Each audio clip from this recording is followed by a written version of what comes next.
You're watching Good Morning Nigeria on the network service of the Nigerian Television Authority. Now, as a prompt for our conversation on the series of measures announced by President Bola Ahmed Tinubu for the auto manufacturing sector on account of the removal of fuel subsidy and, of course, other economic measures.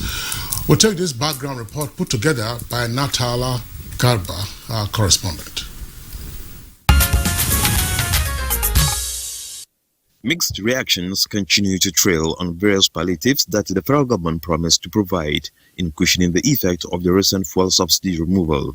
Petrol prices have gone up from 540 to 617 naira per litre.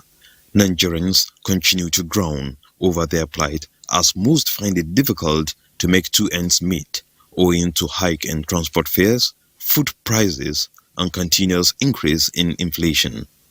The government should look into the transportation angle, bringing down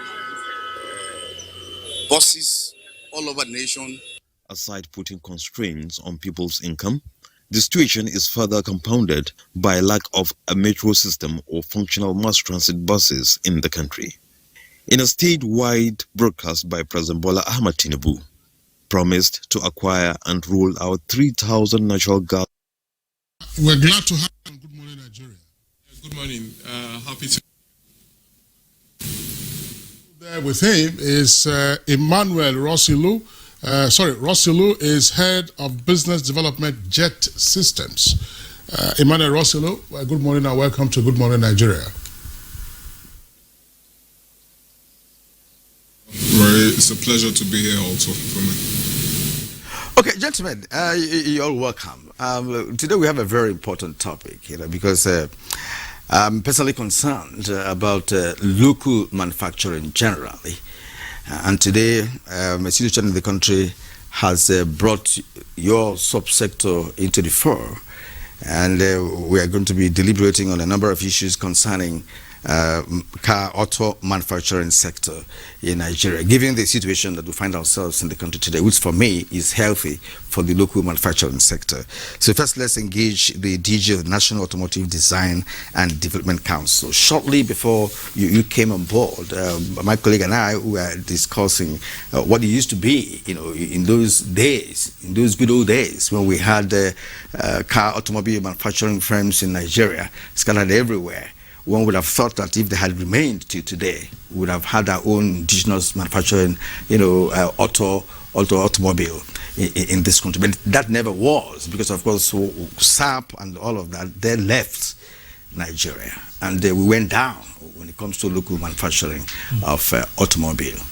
Now you know the story. Let us into having better understanding of what happened, why it happened, and what should be done for it not to continue happening before we delve into the nitty-gritty of today's conversation. Let's give us a background, of this discourse. Yes, very, very glad to be here again. The Nigerian automotive industry has had a very exciting journey. As you mentioned, we did have in the 70s and 80s a number of companies, Peugeot, Namco, Volkswagen, and they were producing new cars for Nigerians. Then around about 1986, the price of a barrel of crude oil dropped from about $26 to below $10.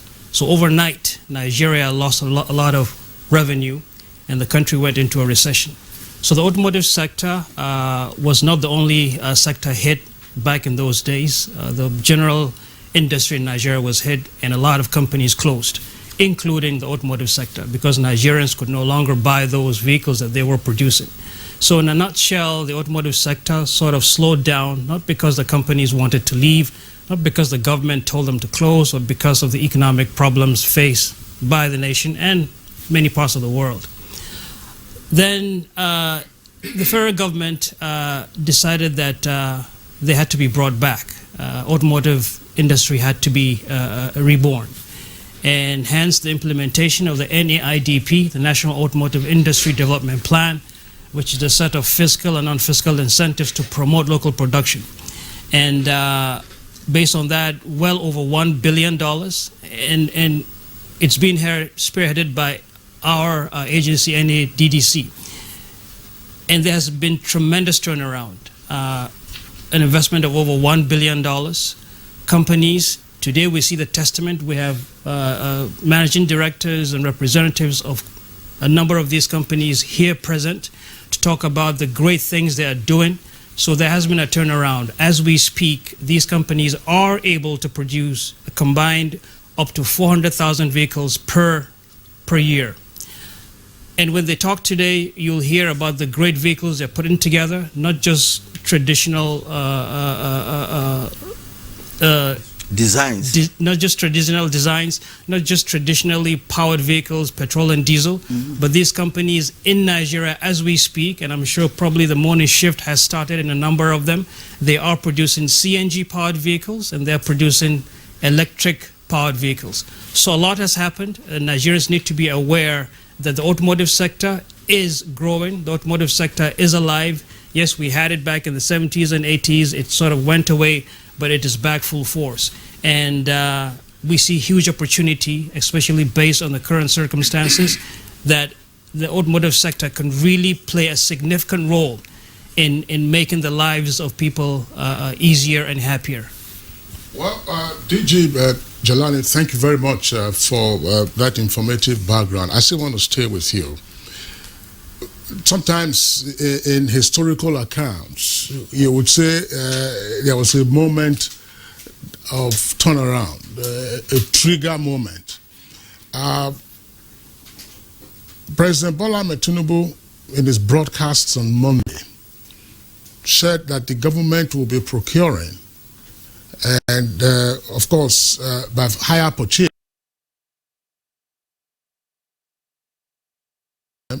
buses, he said, 3-seaters, to various transport associations. And, of course, the repayment period will be 5 years. After 5 years, a moratorium, I believe. If not after 5 years or during 5 years, I'll get the details cleared up. 3,000 units of buses.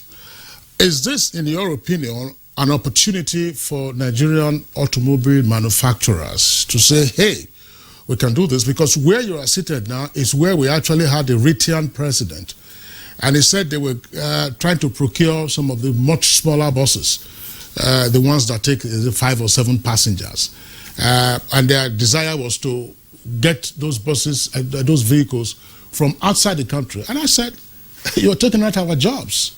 And then you're also engaging in capital flight. Now, if your desire is to say we have a number of automobile companies now that are up and running, is this an opportunity? And if so, how well do you see the opportunity? Yes, we are very glad with the federal government's commitment to buy these 3,000 vehicles for Nigerians. And the local manufacturers in Nigeria can supply these vehicles, even larger numbers, even more than 3,000. As I mentioned, the companies that we'll be discussing with today can handle that, them and more other companies in Nigeria. So this is an opportunity to really play a role in this commitment of the federal government. The Nigerian automotive industry has always been able to produce quite a number of vehicles. The challenge had been the market. Now that the market is aware, now that the market needs what these companies have, we believe is an opportunity to quickly and immediately be able to supply these vehicles, build them, and begin to make a difference in the nation. Yes, well spoken. As a matter of fact, I got worried some time ago, about policies that we enunciate in the country and the practicability of the implementation of such policies. For instance, you have given us a background as to why we went down at a point. Now we are rising gradually. And a lot needs to be done, especially in creating awareness, because usually Nigerians don't believe in themselves or products made in Nigeria. We're beginning to remember when we are almost begging Nigerians to buy what we make and all of that. So we are going to be going to the dimension of the capacity. the capability in terms of quality, quality delivery, and for that reason, let me go over to Lagos now and speak with Chinedu. Chinedu, how do we convince Nigerians that your company, for instance, has the capacity, the capability to churn out buses of international standard the Nigerians can, believe in, and of course willing to use, and all that? Because we know that in this country, or on this platform, Kingsley, we have discussed the issue of not encouraging massive importation of vehicles, especially to be used by politicians, in some cases in their hundreds. And that's just not taking away our job, for instance, but the capital flight that my colleague mentioned, assuming you're buying SUVs, 150 pieces, 200 pieces, do you know what that has done when we have people who can do that? So, Chinedu, give us an idea of what your company is all about with respect to local manufacturing of automobile or auto vehicles. Very much. Like you introduced, Chinedu Ogobi is my name. I'm the MD of OMA. OMA, we started manufacturing about 2 years ago. In 2021, we're the first to launch the natural gas-powered buses. Our facilities in Abuja, Anambra State. So you talked about quality, you talked about awareness, you talked about if Nigerians are willing. I was happy when you mentioned that the RTN president was in the studio some time ago. We recently partnered with them and we're providing buses for them. So the thing is, quite frankly, Nigerians need to patronize Made in Nigeria. The DG sitting in the studio over there as well has contributed globally to the top OEM brands. We know that Nigerians are contributing same. So when you talk about quality and local assembly, what is happening is that the opportunity is not just there, the financing is not just there, but in terms of quality, we are able to match and even surpass what is available. Personally, I have been working with global OEMs, from Asia, from Europe and all. So this is also an opportunity for us to now contribute all that knowledge, all that, how will I put it, information, all that network to develop our country. So DG also touched on the point of financing. There are very few places in the world where these vehicle assets are purchased cash, which is what is happening now in Nigeria. But with the new pronouncement by Mr. President, providing that initial push, 3,000 vehicles, 100 billion naira committed to mass transit is going to go a long way. And like I said, also thinking about the switch or transition to compressed natural gas, which is cleaner, which is better, and pricing is lower. I think this is how I put it, a kickstart of the automotive industry. So we are ready. My colleagues are also here in the studio. I think this is the beginning. Okay, Mr. Ogwegbu, thank you very much for your initial comments. I'm tempted to go to our Kaduna Network Center, but since we're already in Lagos, let's get the views of Emmanuel Rosulu of Jet Systems. Weigh in on what is on the table right now. Namely, the president says we are procuring 3,000 buses. Is the automobile industry in the country ready and willing to provide the quality buses, as the president has indicated? Thank you very much. Like I said, my name is Rosilo Emmanuel. I am the Chief Development Officer for JET. And like my colleague has also mentioned, we are very much ready and we are very much capable of, making this possible. The thing is, like he said, we've not been given the opportunity, to make our presence known, to not make our plans known to the public. But with this platform now, with the platform that the Tinubu-led administration has provided, I believe that's a no-brainer for us to, push into the market and make sure that our plans, in order to make the transit or the mass transit, for people possible. And it's not going to be difficult because, the narrative is that they say, oh, we can't patronize our Nigerian market because, we don't produce quality stuff and that. But if you take a look at it, most of the top brands that we know abroad or overseas, they patronize other OEMs, global OEMs, in order to put their own product together. So we are also exploiting that narrative also. We've been working with global OEMs all over the world, putting together plans together and designs together in order to meet our customer needs or our clientele needs, basically. And like I said, we are not afraid to make this possible, to make this happen, and I believe that we are capable to make this happen also. Thank you very much. Yeah, capability, of course, will have to be put to test, when it begins to unfold. Now, let's turn to the Head Corporate Communications and Affairs, IVM Innocent Group. Now, why I started, by, expressing concern with respect to acceptability is because we have that in the past. There was a deep bongos in the 80s and part of the 90s that circulated in this country. NTA had some of them, I rode in those buses, those days, well made. Yet, Deep Bongo did not find its way. I don't know whether it's a policy issue or in terms of materials or production and what have you. Right now, let me get back to the issue of quality. Innocent Motors, I would say, is a trailblazer, or as the case may be, in recent times, after the Bogons and the ones we had in the past. I recall a Proda in the 70s made the first car in this country. I recall that, but then that ended there, So we've had this in the past. Now Innocent came on board, had a number of issues, grappling with the issue of local manufacturing. And I want to ask you, are you manufacturing, and who is a car manufacturer or a car firm that is into assembly? There are two different things. But I've learned over the years that no one company manufactures something, like in a plane, for instance. You have to buy Rolls-Royce engine, but you do the construction, do the wirings and other systems before you go and procure the engine for you to use it. Some other companies are in charge of the seats and what have you. Now, in that respect, what is Innocent doing? Because I have seen a number of, should I use that word, sophisticated vehicles, military, hardware kind of vehicles, and SUVs and others.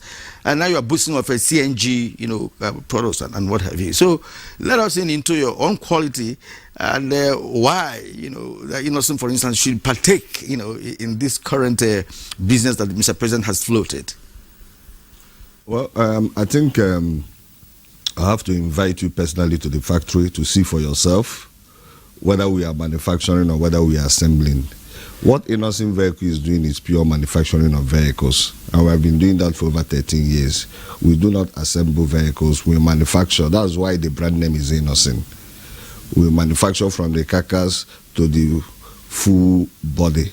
We do our own brand of vehicles and we name it Innocent. So what we do is manufacturing of vehicles. Okay. You were just short. Now you have the capability to churn out 3,000 cars, for instance, buses, for instance, within a space of how many months? Innocent Vehicles manufacturing plant have the capacity to produce over 60,000 vehicles per annum. We have the capacity to produce over 60,000 vehicles per annum. The plant situated in Nnewi has the capacity to produce over 60,000 vehicles. And even the buses that the government is talking about, we have produced quite a number of them. We are ready. We have the CNG buses that we have produced on ground now. We have the ones that is on ground. We have the raw materials to produce as many as the government wants. We have keyed into the CNG, the auto gas policy, when the government launched it in December 2020. Innocent Vehicles keyed into it and, brought in necessary equipment for the manufacturing of CNG powered vehicles. And we have started producing. We have customers. Like in Benin, we have a lot of our customers that are using innocent vehicles because of the CNG gas that we have there. We have our customers of innocent vehicles, ordering vehicles, our vehicles that are powered by CNG. You understand? So even as of today in the factory, we have buses that are CNG powered. We have buses that are biofuel powered. Biofuel engine are vehicles that have the capacity to use two different kinds of fuel: natural gas, like CNG as we have it, and one particular vehicle using two different. Yes. Biofuel, we call them biofuel engine. Biofuel, yes. Yes, they can use CNG and they can use petrol, whatever that you have. We have these ones, and we also have the ones that have only CNG. And we have the ones that have petrol. So, we produce according to demand. Okay. We are a vehicle manufacturing company. We produce based on the customer's demand. Whatever the customers want, we produce for them. So we are ready to you customize products. You can customize a customize product. So we are ready to key into the federal government. We have the ability to supply. Once the order is there, we supply. We have the raw materials to produce as many that government can order. We have the ones that are on ground today that even if payment is made today, we can supply them immediately. So we have been ready for the government, or we are ready for Nigeria. Okay, thank you very much, Colonel Osigwe. We'll come back to you. Let's go on now to our Kaduna Network Center, where we allow introduce Mr. Omagbese, who is the General Manager in charge of Planning and Strategy at PAN. Nigeria Limited. Of course, PAN is a new name for what we used to know as Peugeot Automobile in Kaduna, opened in 1975. It's gone into a range of productions ever since. But Mr. Omagbese, specific to the new order, as it were, that the government is trying to win us off fossil fuel vehicles, and the first stage, if you get, let's say, 3,000 buses, that obviously will not be the end. At some point, those vehicles will run out their lifespan and they suffer depreciation, and then you get them off the road and then you procure a new set. Is PAN ready to play in this field? Very much. You know that PAN has been in production for over 50 years. And we had implanted the bus line, since 2020 with our PAN Higer buses. So this direction of government actually fits into the growth trajectory. What has happened over time, is that the market has been struggling, for demand. And what the president has done, is to reawaken, the processes, for production.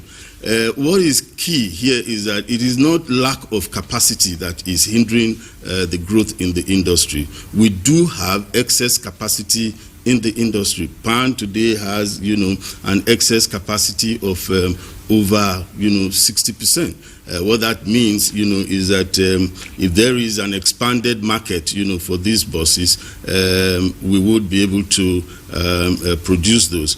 Now, also too, what is important is that, like you mentioned, 3,000 is not the end of the life. You're looking at a narrow market size. We are hoping that that market size is going to expand, over time. The operating modality for this scheme, all right, is intended to be self-sustaining. So you'll be having, growth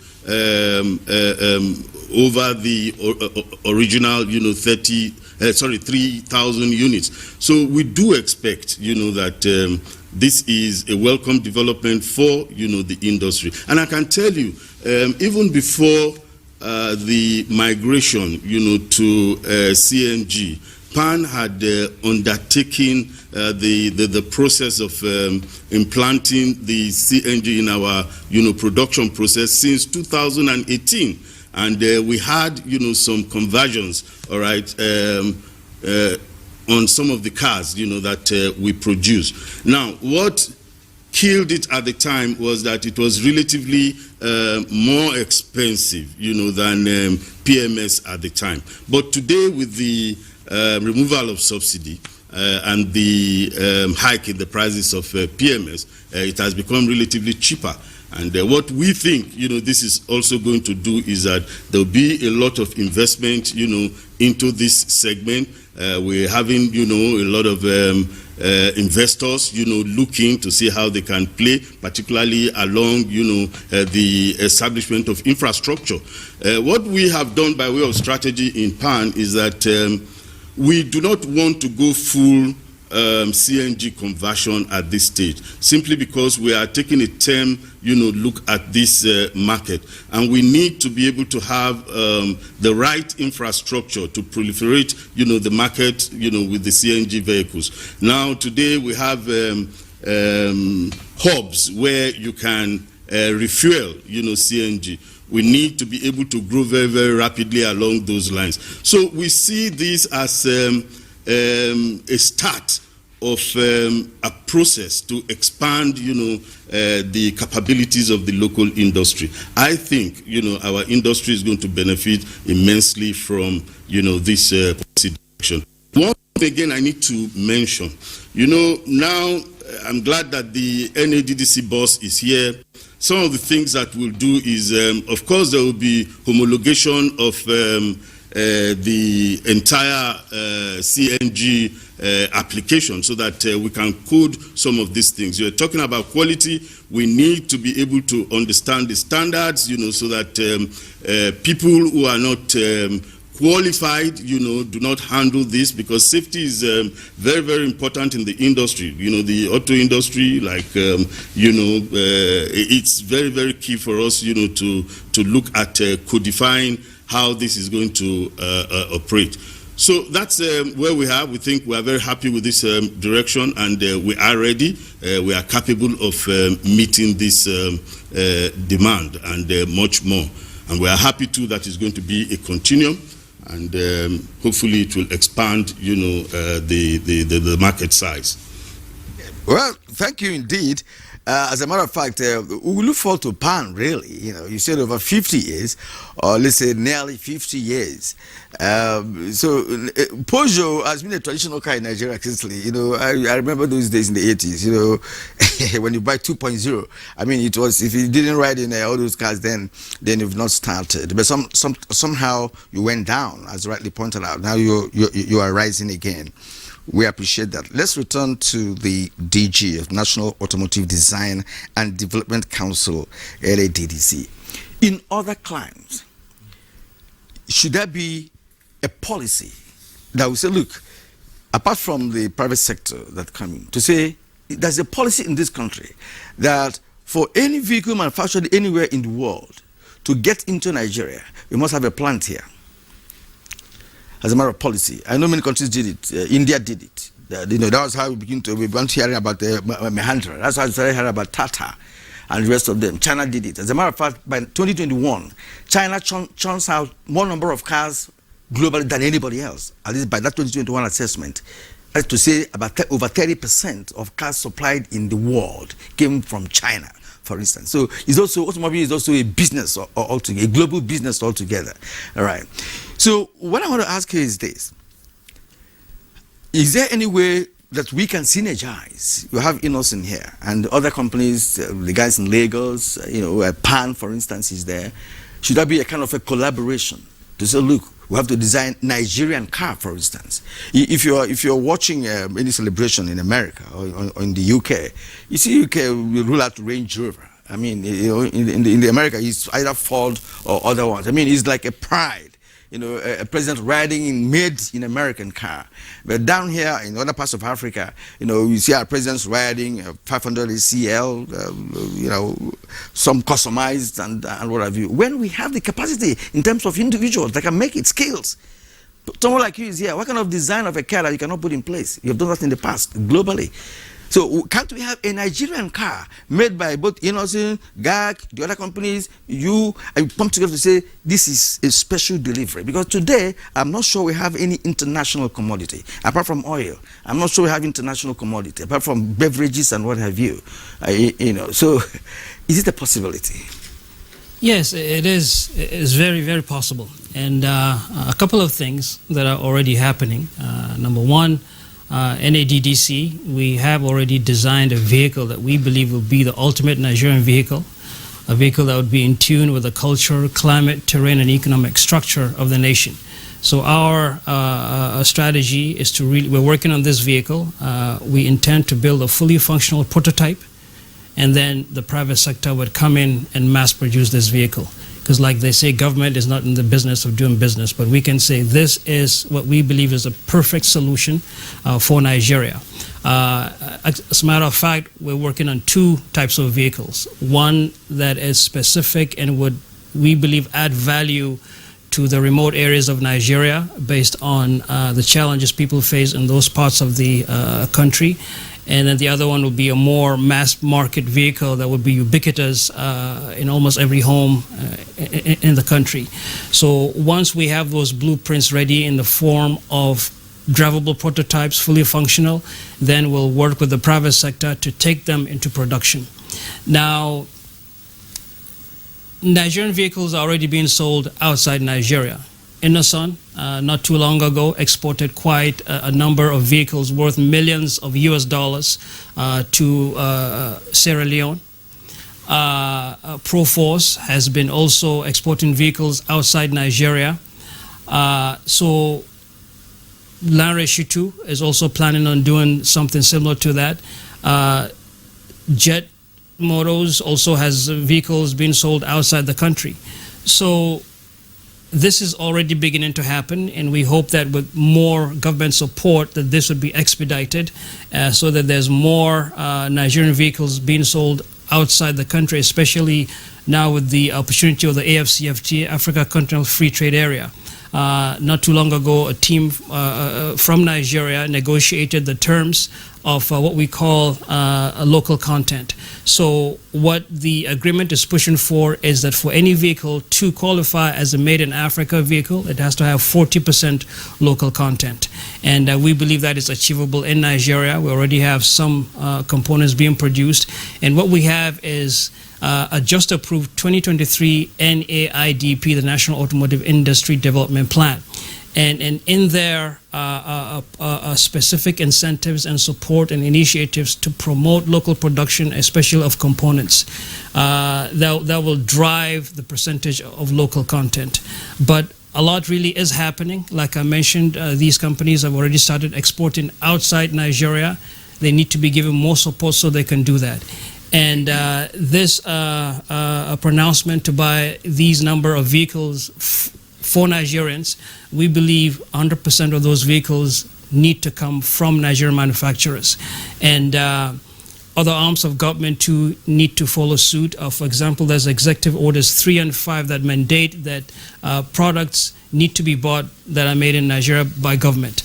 So those orders, if properly applied, will see all our top executives driving Made in Nigeria vehicles. And to be specific, the governor of Anambra State, Soludo, all those vehicles that they use officially are vehicles produced in Anambra, Innocent vehicles. There was an Innocent vehicle too in the recently the executive governor on Gombe, when he was sworn in, he rode in an Innocent vehicle. So there are many instances beginning to happen where top executives, top leadership is using Made in Nigeria vehicles. Can that be a policy? Is it possible to make it a policy that all federal government should be made in Nigeria?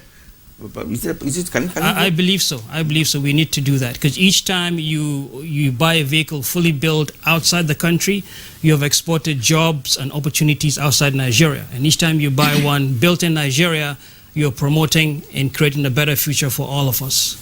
All right, Jeremy, thank you very much. I should also point out, because not too far from us here at the NTA National Headquarters, it's the Defense Headquarters. And when you drive past Defense Headquarters or even around town, you see vehicles made in Nigeria being driven by 2-star, 3-star generals. And some of those vehicles, I mean, this is not a matter of advertisement, they are innocent vehicles, and they are SUVs. And there are also smaller versions of those vehicles being used by the Nigerian military. You find them in town. So that's I think they call it staff car or something of that nature. But let's return to Lagos. Omar Motors Managing Director Chinedu Ogwebu. Well, we have representatives of 4 manufacturing companies on the program today. And when the president says that the government would procure 3,000 buses, one, it's an issue. Say 20-seater buses. I've been trying to wrap my head around that. A Coaster bus, that's the Toyota Coaster, is slightly more capacious. I think it has. I think it's about 30, say 30-seater or so. So I don't know. Well, in those days there was this Nissan van. There was this Nissan van smaller than a Coaster. So if the president says a 20-seater, it may very well be an opportunity for us to actually design have our own specific design and say this is a 20-seater, one that will be between, say that Coaster-like, and then the Nissan that I'm referring to, which now is look more like Toyota Hiace or something. That some of those ones don't actually have enough leg room. But the point I'm driving at is as follows: feasibility of producing, say, a 20-seater vehicle, and then there are 4 of you in the studios here with us at different locations. Nobody expects all of you to produce the same vehicle.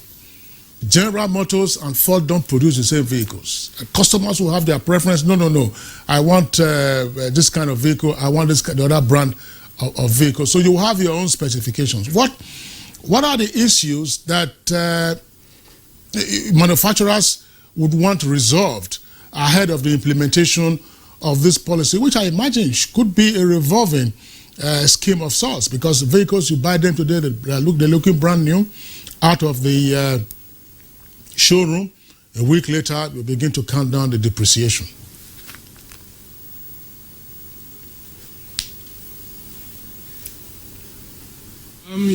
So what I think, like I said before, this is just a start. Omar, we have our buses from 7 to 60-seater buses, right? So like Cornell said as well, because we're local manufacturers, we're able to customize the vehicles to suit the customer demand. It depends on the use case, it depends on what the customer wants. So with the pronouncement 20-seater buses, we have those models available, and the quantity is just 3,000. So the DG earlier said that there's a total capacity of about 400,000 vehicles. So this is just the tip of the iceberg. So the point I'm trying to make is a revolving fund, 100 billion to kickstart the whole project. We believe that more funds, or let me say the fund size, is going to grow.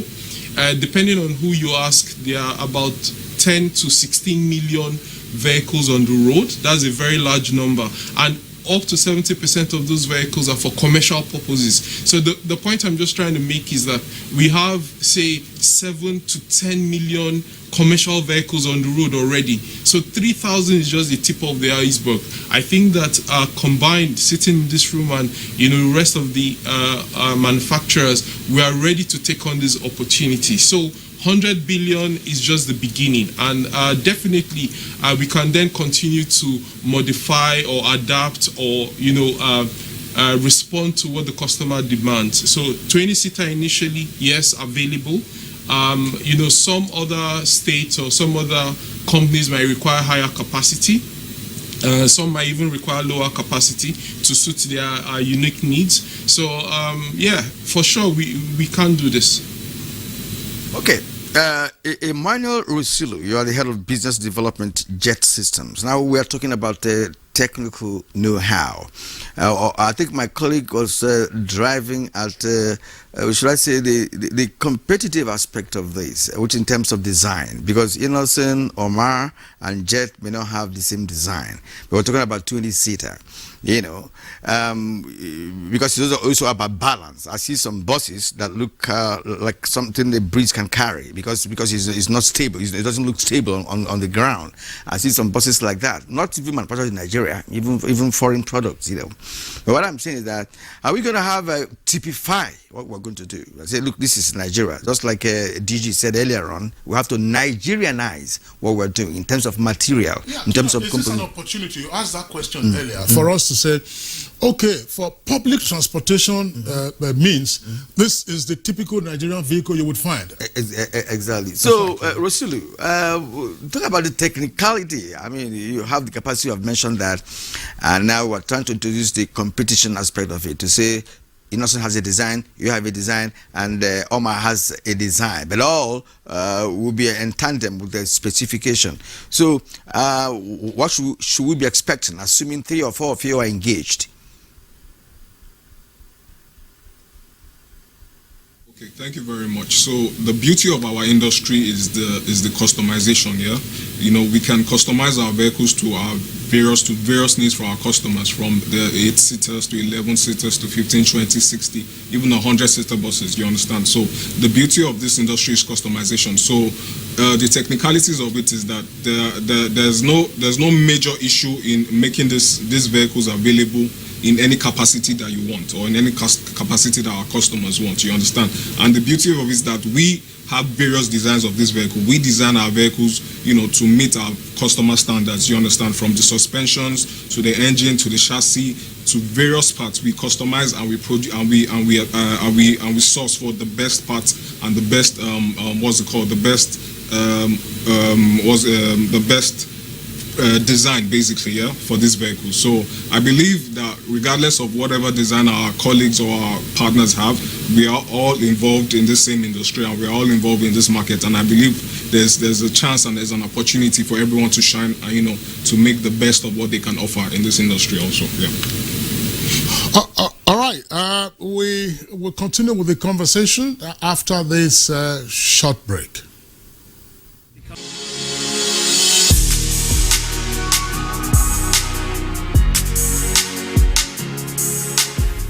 Allah gives power. He endowed people with knowledge and capacity to think for our people. We must not fail, and we will not fail. Your children will get more rewards than what you have, because they have a future in this country now. My advice to these young people is, please do not take us back to those harrowing days. You probably do not know what it is. Nigerian youths, let's build our nation together.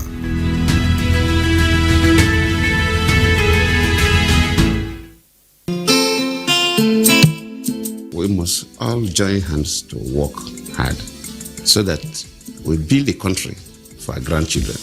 My hope is that we develop as a nation where every citizen is given his due right. There is transparency, honesty, and integrity. Put the interests of this country first and foremost. Interests of Nigeria is being one nation, one people. The need, if I mean, to put things right, things that have gone wrong before, to try and put right, for the love of country.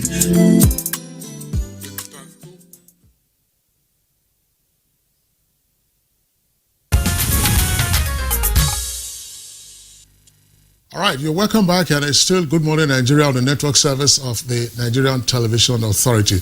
Just before we bring in innocent rep in our studios, that's Colonel Osigwe, I want to go back to Kaduna, where Omagbitse of Pan Nigeria, and this is on the basis of advice, because Kirian, I think whether you and I were on set earlier in the week, I was recalling, I don't think you and I were, it was yesterday actually, I was recalling that in 1975, when Peugeot and Volkswagen plants were opened by General Yakubu Gowon before he was overthrown, the desire was that within a 10-year period, at least 75-85% of the parts for the production, assembly of, because they were doing CKDs, that's completely knocked down parts, will be sourced from Nigeria.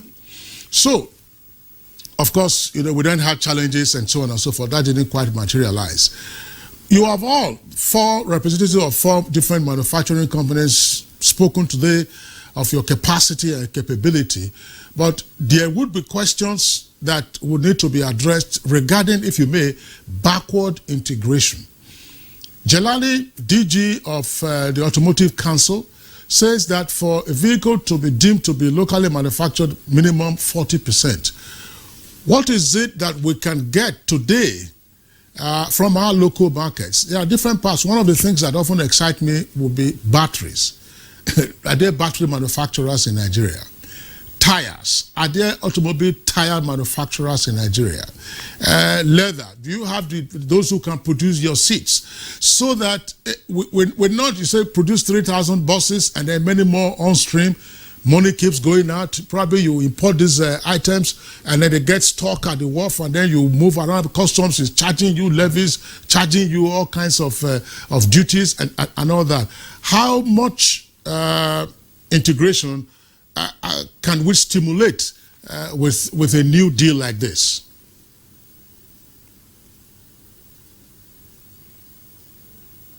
At the time you were mentioned, but first let me make some corrections. PAN has evolved over the years. Today PAN has exited from Peugeot. It is producing Higer buses as well as Chery. But that's, another story. Now, going back to your question about local part manufacturers. At the time, PAN was producing over 50,000, vehicles annually. It had over 75 component, manufacturers dotted across, the country, in Ibadan, in Port Harcourt, in Lagos. These were companies that were providing glasses, they were providing batteries, they were providing radiators, they were providing seat belts, With that, you were able to achieve very, very high local, content. But like you mentioned earlier, there had been some policy reversals, and of course, we had not paid sufficient attention to local content, development, because the market, shrunk. And of course, the component manufacturers will take flight if the market shrinks. A component manufacturer, for instance, would not, be producing for only 1,000 cars. They want, to produce 500. They want to produce for 500,000 cars. So their depth was guided by, the size of the market. And that's why we think that this policy pronouncement is a very, very good one, because the moment you build up the market, you are likely, to stimulate investment, in the market. And we do hope also too that there will be growth in the development of component kits manufacturers. Some of these things, can be immediately resuscitated. I mean, it's not hard to understand that if we have a market size of 100,000, cars, 400,000 cars, you will have local component manufacturers dotting, these lines, and it is the way across, the world. And we do expect, it's a start, like some of my colleagues had mentioned, 3,000 is not such a big market. The Moroccan market has far exceeded that size.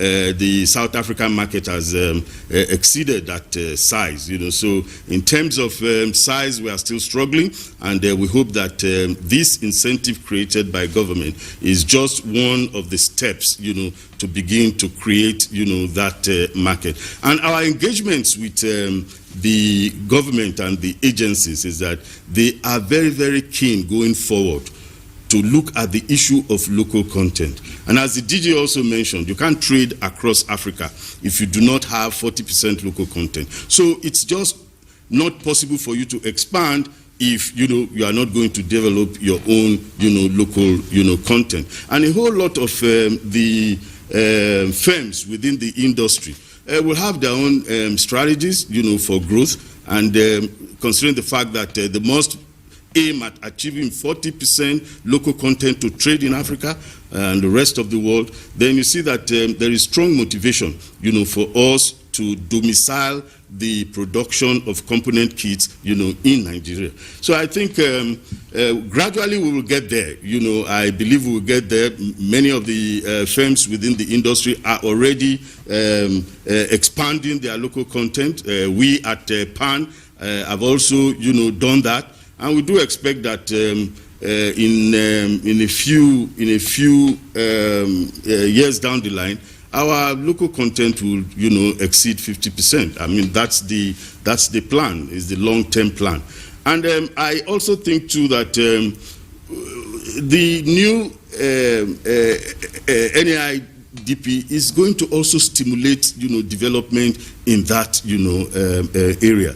The first development plans that we had, unfortunately, we did not get the very best out of it because it was scuttled by, the Finance Act 2020, which eliminated most of the incentives that induced, the $1 billion investment into the sector. And you know how demoralized. All right, sir. We thank you. We're just trying to manage time, and we've had to. We're actually so concerned about PAN, because it's about the oldest in the business in the country at the moment. You have churned out a number of vehicles, your production line like J5 that we used to have, the J5 bus that were produced by PAN then, and perhaps other products, that came around that. But all that, somehow disappeared, and you are telling us now you have new products, and which is a good development. But, my colleague and I are really concerned about what PAN ought to have achieved after these 50 years in terms of local content, in terms of training our artisans in the production of different components of cars. We have rubber parts, we have nuts and bolts and what have you. That by now would have had many Nigerians who are in line, in tune with the production line of Peugeot automobile because of the long stay you have been in the country.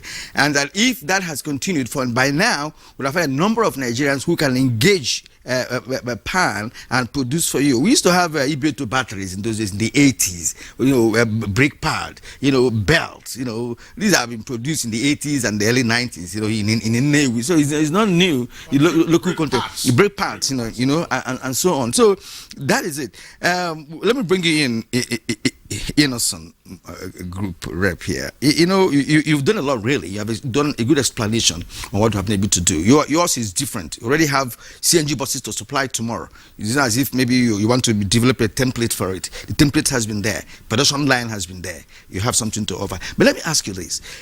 Can Innocent produce small cars? If you want Innocent to be a household name, for instance, to say, look, a car that can be bought with 3.5 million. Small cars, like we have the keke stuff that that we see in Asian countries, but I also saw a kind of keke in China. It's not necessarily, it's like the size of keke, so to speak, but it's in a car form. It's in a car form. Many families can afford, because car is about transportation. It's about movement from point A to point B. Are you looking for a Bito equivalent? Or a Daihatsu equivalent? Yes, remember that Daihatsu? Exactly. And that poor man's car then, headmaster's car then, Lada. Remember Lada? Lada was bigger than Daihatsu And I didn't have a car that time. So are you thinking in that direction? Yeah, our research and development department have been doing a great work on that to see how we can be able to produce very, very affordable cars. You know, the inflation in the country and the instability of the foreign exchange haven't helped a lot. You understand? By the time you are thinking about producing a car that can worth between 3 to 5 million, you see the foreign exchange going far higher. Use local materials. Yeah, there's local materials, but you can do a wooden door. You can do a wooden door. It must not be metal. Wooden door for my car. Wooden door to protect from. Well, we try to manufacture cars that meet international certification and specifications. Can we have Nigerian specification first before international? What I'm trying to drive at, my friend, is that you could cut that, because let me use our word. Oyibo does that. They will deliberately produce something for a class of people. Do you understand? So that they can afford it. You are still providing service. Such cars are not going to make long-range expressways and all of that. These are street parts, in the villages. You can move from one corner to the other. They're not necessarily cars that we use on highways and whatnot. Can't we have Nigerian specification to meet our needs? Like I said, our research and development department are doing a great work on that. They want to produce the cars that an average Nigerian can buy, because we want every Nigerian to afford the innocent vehicles. So we are doing something great on that. We don't have the capacity now to produce engine, though we are in talk with some engine manufacturers to we have signed an MOU with some engine manufacturers to start producing engine in Nigeria. The molds. Do you have to have the molds? Yes, to start producing. So when all these things are achieved, I believe the prices of these vehicles will come down. So we are really doing a great work on that. Well, Connor, thank you for that point that you have raised. Let me ask our guests in Lagos before we come back to Jelani here, because you just talked about engine mode. Happily, yesterday on Good Morning Nigeria, we had a conversation that had the Nigerian ambassador to Moscow joined us via Zoom, and the permanent secretary, Minister of Mines and Steel, and the current sole administrator of the Ajaokuta Steel Company. They attended the summit. And just a reminder, I'm asking gentlemen in Lagos, beginning first with Omar. Look, have you been in touch, for instance, with the workshop of Ajaokuta? Because some years ago, when we visited Ajaokuta, Ajaokuta was the workshop itself. You can say that the complex is not completed XYZ, but the workshop itself had capability for the production of drive shafts. Drive shafts. That's a front wheel drive. I think crankshaft or so. But unfortunately, the sole administrator is not here. He was with us yesterday, and I raised some of the issues about Ajaokuta, and he said yes, that the workshop has capability for a broad range of production. So, are you in touch with it? Because this, as the saying goes, what you are looking for in Sokoto is right there in your Sokoto. So, locally here, this is about 2.5 hours from Abuja. When you get to, if you are coming from Lagos, probably it's slightly longer time. To say, Ajaokuta, what capabilities do you have so that this thing continues to circulate within the country, and then we have opportunities created? Are you aware of what Ajaokuta does? That's my question to you, Omar, and then Rosilu can also take it from there. Yeah, thank you very much for this question. So, we haven't, directly engaged Ajaokuta Steel, but we're also in touch with, fabricators or companies that are working with steel. So, what we think is, yes, when you think broadly about the automotive industry, it's not just to look at the end product or the final product. So what we're talking about is the components manufacturing. As more and more components become localized, that's actually where the job creation and, the support to the economy happens. So to your question, no, we haven't directly engaged Ajaokuta Steel, but we're in touch with several other local component manufacturers, even between the vehicle manufacturers on this stage. We have, engaged some of us who are talking, because some companies have capabilities in some aspects or components. OMA, for example, we focus more on commercial vehicles. So next month we'll be breaking ground where we're not just going to be transitioning to CKD, but we'll also include a seat manufacturing factory in there. So that means that I can supply some of my colleagues on this stage or in this show and other manufacturer seats. On the other hand, Innocent, for example, has capabilities in plastics as well. So I don't have to import bumpers or rely on some other companies for the plastic parts. I could directly engage them, give them my designs and molds, and you have that. Because to be frank, when you think about the automotive industries and you see all the different brands, at the back end a lot of them cooperate, a lot of them rely on same or similar manufacturer. So I think these are early stages, and as the industry deepens, I think more and more stories, more and more how I put it, good cases will come up. All right, Rosilu, let's have your own take. Contacted Ajaokuta, but I'm very happy that we have that information now, and we'll do our best to reach out. But I'm also proud to say that we have about 20 to 30% localized content in our vehicles at Jet Motors, going from the seats to certain plastic molds here in Lagos, because our plant is actually located in Abuja, and we actually have certain local suppliers that have actually approached our plant and showcased their product to us. So we are proud to say actually that we have certain local content in our vehicles so far. But the plan is to be able to localize, like the DG mentioned, at least 40% of these vehicles. Do you understand? So that we can create jobs, and make a positive impact in the economical growth. So we are doing our best, definitely, and we'll definitely reach out to all our colleagues around and see how best we can help each other, because it's an industry for all, it's not just for one, you understand? So definitely we'll definitely do our best to see how we can increase our local content production also.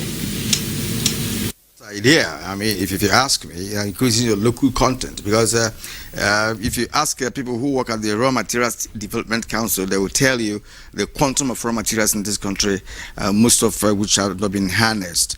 I believe we can convert keke napep to a small car that can carry 4 people. Is a possibility, expanding it and adding doors to that, and again make it a CNG driven vehicle. That way it can also work. When my colleague was there about crankshaft and drive shaft, there's a place called Cool Camp in Enugu where people fabricate. If you go there, they'll give you a crankshaft. You don't ask them how they got it, but they'll give you one. Give them specification. Local people, I'm talking about, they've been there for over 50 years, right? So that is it. Now, for a conclusion, because we're nearing a conclusion, you have said it all, that everything is possible in Nigeria with respect to good policies and good implementation, drivers who will also ensure that those are achieved. We're just beginning. I know that countries like China and India, we started with in the 70s, that have gone so far. They have gone so far, because in 2021 that I researched, China produced about 26.7 million cars, for just 1 year. So they have gone so far in the business. Now we are starting. And we have already discussed and agreed that there's a possibility of local companies making the 3,000 buses that the president has said he was going to produce within 6 months or 1 year, as case maybe, that would have been done if you engage all the stakeholders in the business. Now, how best do you think this can be driven in terms of implementation? You know what? We're not bereft of ideas or policies, white paper as you normally call it. But when it comes to ensuring the practicability of what has been articulated, we begin to have issues. Now you are in the car industry.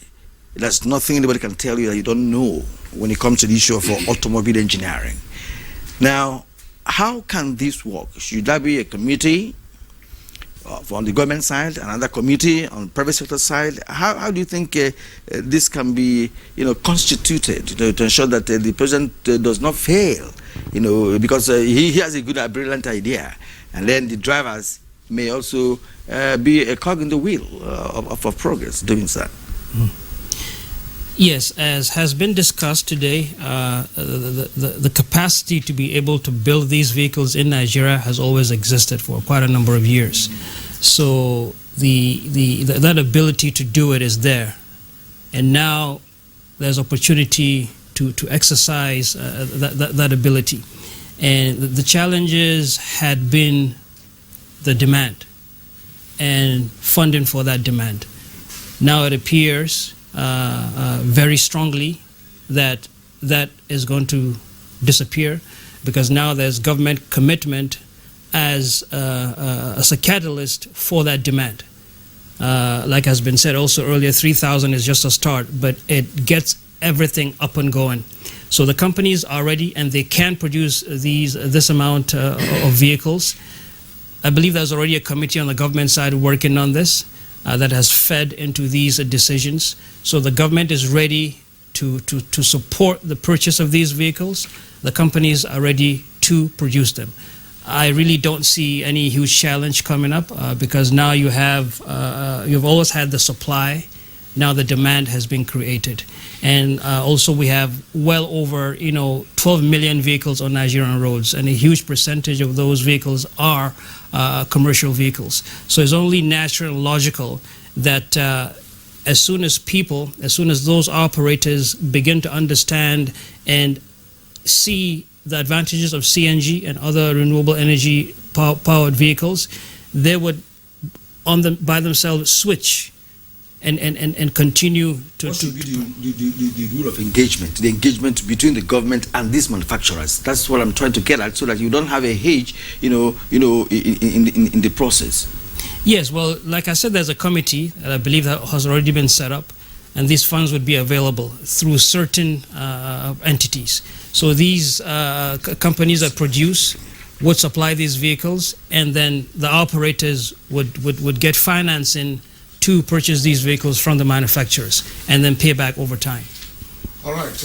Well, thank you very much.